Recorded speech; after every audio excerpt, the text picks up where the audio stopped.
What's up, NBA fan? What's up, all sports fan? This your boy JB, host of the Behind the Bench Podcast Network and channel. Giving a shout out to the rest of the crew: Shad, Kelvin, Jermaine, KB Film Room, Big Dog Talk Sports. That's right, that's right.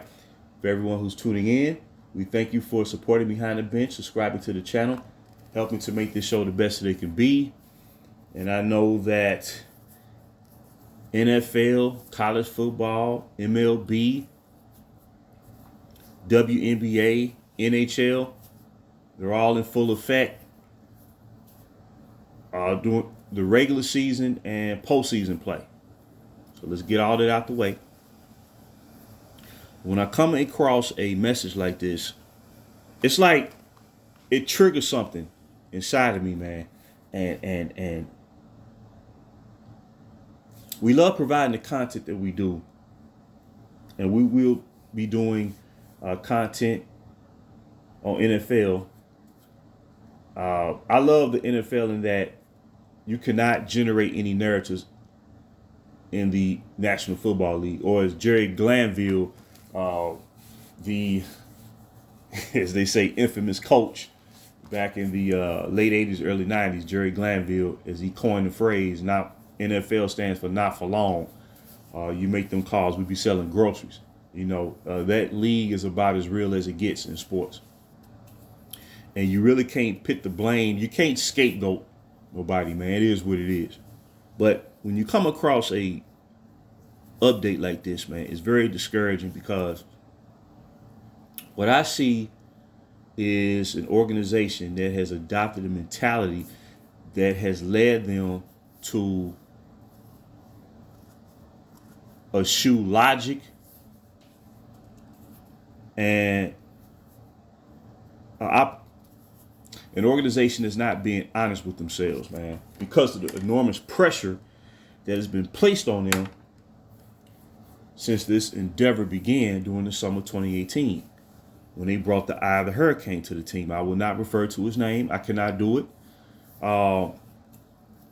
As a lifelong fan of this franchise, when we found out, when the news broke that the Lakers were bringing this guy to the team, I'm not gonna lie, man. I just got this real, like, it felt like the sunken place in the movie Get Out.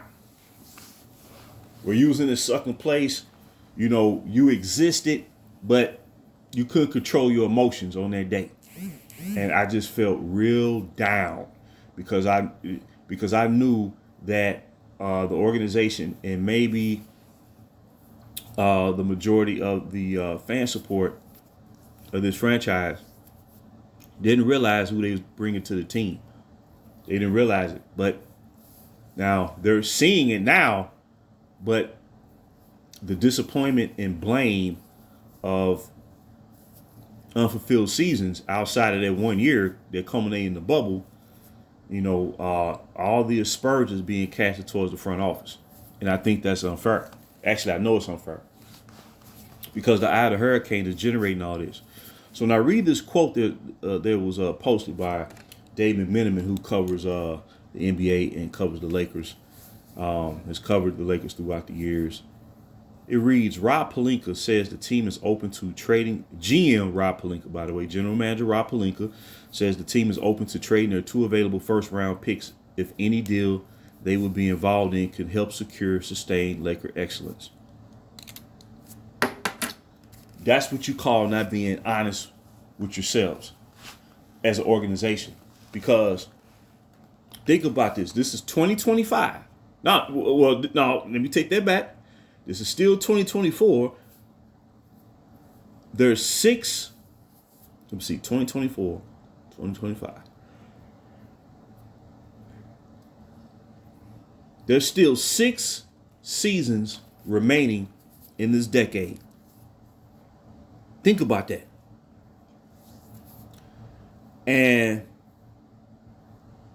apparently there is a willingness to relinquish the last 2 remaining true assets that you have to try to keep this thing going, man. Think about that. This isn't 2027. This is 2024. You've already emptied the cupboard. And what fans don't understand, well, let me, no. Let me retract that.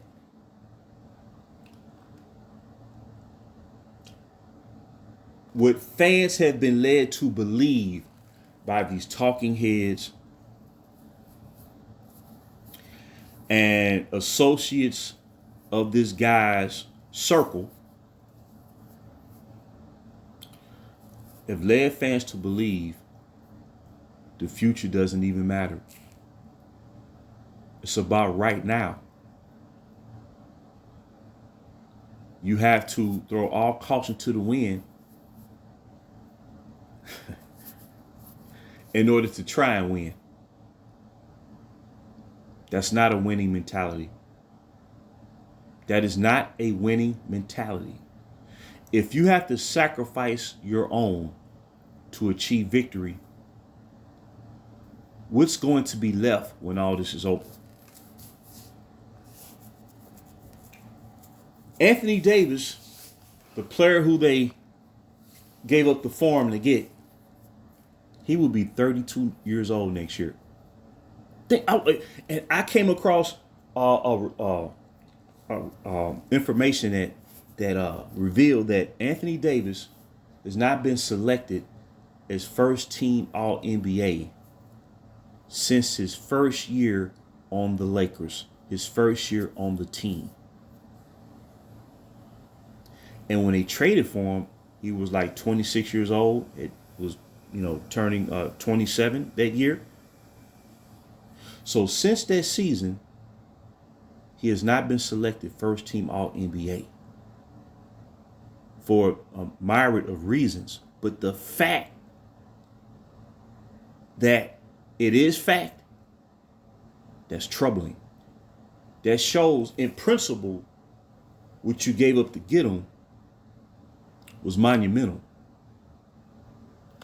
The fact that you have two superstars, the proverbial GOAT that they keep trying to convince us of, and a supposed generational talent, they cannot win 50 games, and the onus of this team's success is predicated on the production and the effort of role players. That dynamic shows that this franchise has been operating backwards for 6 years. So when fans show frustration and say that the front office is incompetent or they don't know what they're doing, because that frustrates me too, the fact of the matter is, when they say they're incompetent or dysfunctional, the dysfunction is because of the way it's been led to operate. That's the dysfunction. It's the difference between flux and dysfunction. Flux is, when you have an amazing run with a transcendent player such as the late, great Kobe Bean Bryant, who helped lead us to 5 championships from 2000 up until 2010. Well, when a player like that retires, well, you're going to go through a period of flux, especially as he got older and has suffered that Achilles injury. He was not the same player.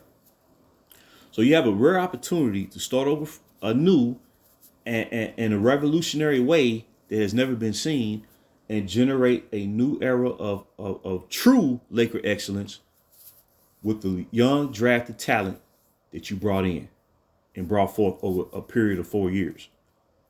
That was the formula to establish the level of sustained excellence that he's referring to.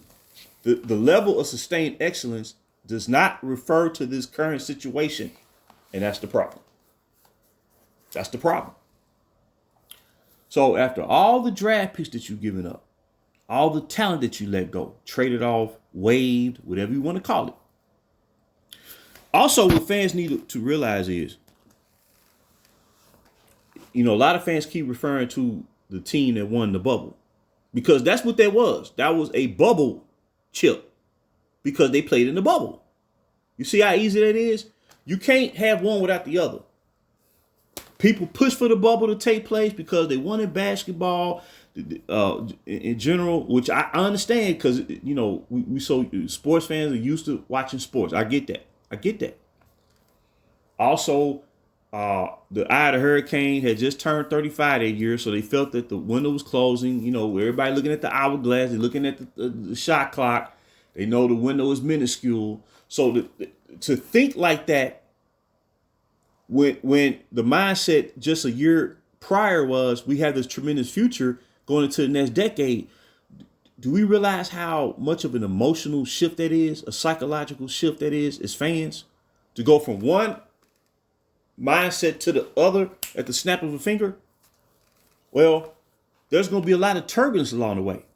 So what fans got to realize is that year that they keep referring to, saying, well, why was that team broken up for? What they got to realize is, number one, that was the oldest team in basketball even then. You went from the youngest team to the oldest team. Number two, you manipulate your entire salary cap. Because remember, after Brandon Ingram was traded and Josh Hart and Lonzo Ball, after Julius Randle was let go, after Zubac was traded, Thomas Bryant was let go, Xavier McCollum was let go, who we drafted. He was a top 5 three-point shooter in the nation coming out of Kansas, entering the league. When you let all that go, that opened up a ton of cap space, right? So for that 1 year, you was able to exploit that. But what happened was you brought in all veterans. There was no way that was going to last. So what you sacrifice up front, even in the what you would call the incubacy stage or the infant stage of a team development, you sacrifice that in one huge wave. Well, something's going to overlap.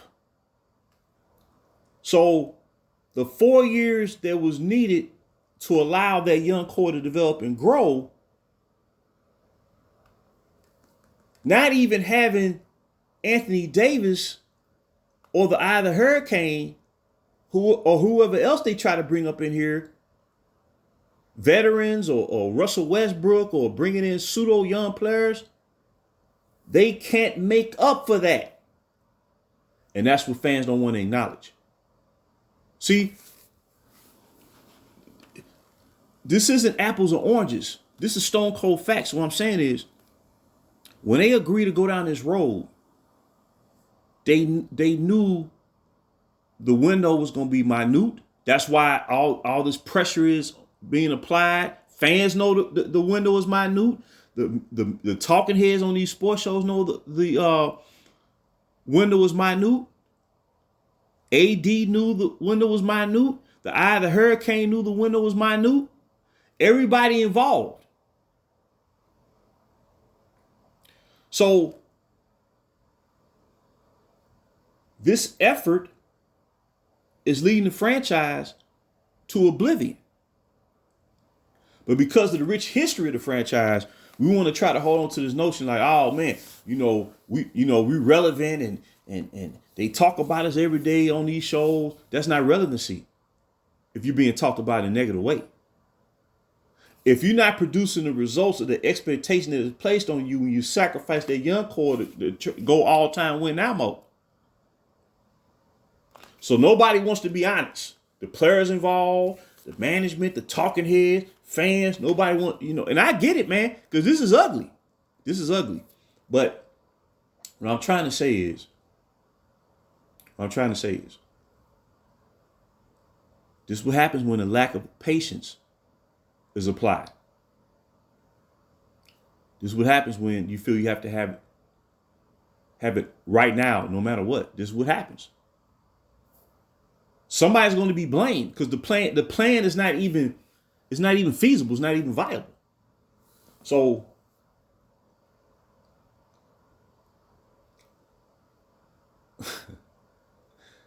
how can I say this, man? That 1 year was that 1 year.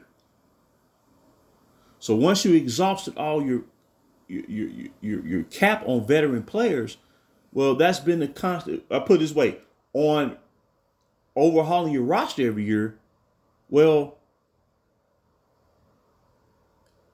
it's like the players that they bring up in here, man. They're not going to be here for a long time. It's like the revolving door. How can that stand to real Laker tradition? You know what I mean? Like the Robert Oys of the world, the Rick Foxes of the world, players like that.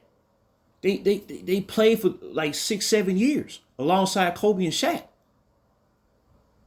Well, these guys they bringing in on average, they last in 1 year.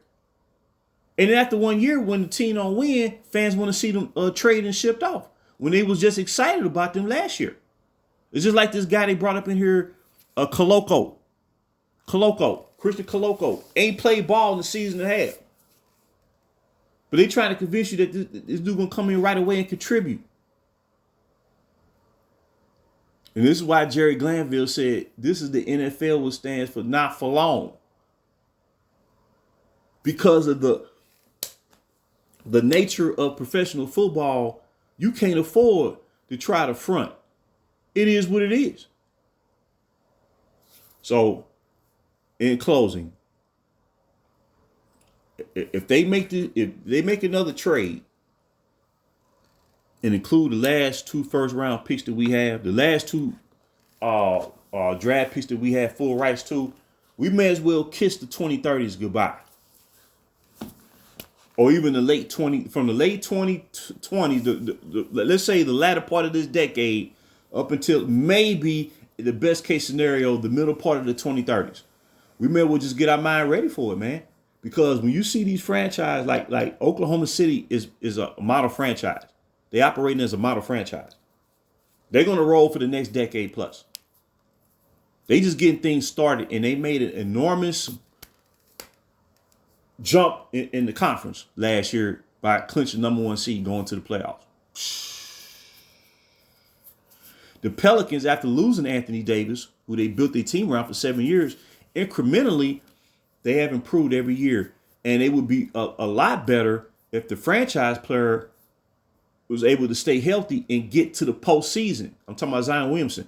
If he can get to the postseason, if they keep Brandon Ingram, since he was traded down there, and the talent that they're bringing in and acquiring Dejounte Murray, if they can get a quality big man down there, if he can get to the postseason, I don't think nobody want to play that team. So you got these small market teams, man, they're operating in logic in a real long-term plan. That's what the Denver Nuggets did and won a championship. The Dallas Mavericks, Luka's, I think this is Luka's entering his 7th season. Okay, they've been to a finals, but they stuck with it, man. And they brought in some good quality players that fit their system. Sacramento's a much improved team. They're a playoff level team. So when I'm saying Minnesota conference, they went to the conference finals.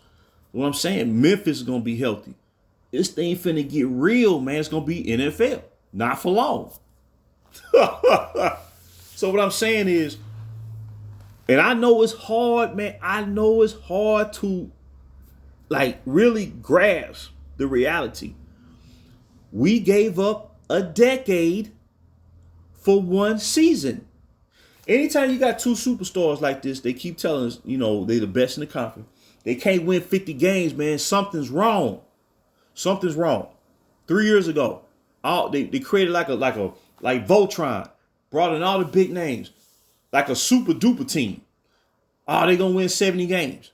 They won 33 games because they had no talent of their own. And I keep saying, in closing, when you ain't got no talent of your own, you really have nothing, and you're just winging it. And somebody eventually has to be honest. That's what it comes down to. To save this franchise from utter collapse, someone eventually has to be honest. So I just want to break that down. And as always, until next time, this is JB for BTB Behind the Bench.